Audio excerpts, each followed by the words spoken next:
మహిమ కలుగును గాక.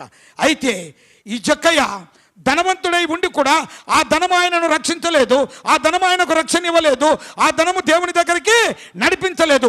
అయితే ఇన్ని లక్షణాలు ఉన్నాయి. ఏంటంటే మొదటిది ఏదంట, యెరికో పట్టణ నివాసి, పవిత్రమైన పేరు కలిగిన వాడు. ఇంకోటి యూదుడు. నాలుగవది మంచి ఉద్యోగస్తుడు. ఐదవది ధనవంతుడు. ఇవి ఏవి కూడా ఆయనకు పని చేయలేదు, కానీ ఆయనలో ఒక ఆశ చిగురించింది. ఆ ఆశే ఏమని?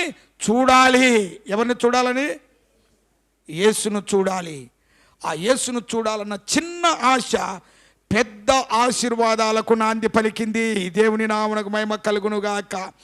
ఎప్పుడైతే యేసును చూడాలని ఆశకుని ఉన్నాడో, చెట్టు ఎక్కాడో, శరీరం అడ్డం వచ్చినా, మనుషుల అడ్డం వచ్చినా అధిగమించగలిగి, అనగా నీ ప్రయాణంలో, నీ విశ్వాసములో, నీ నమ్మకంలో నువ్వు వెళ్ళే సమయంలో, దేవునితో ఉండాలని గడిపే సమయంలో ఇలాగా అనేక ఆటంకములు నీకు బయలుదేరుతాయి, అనేక ఇబ్బందులు నీకు వస్తాయి, కన్నీరు వస్తుంది, బాధ వస్తుంది, చివరికి చనిపోదామనే ఆలోచన కూడా నీలో వస్తుంది.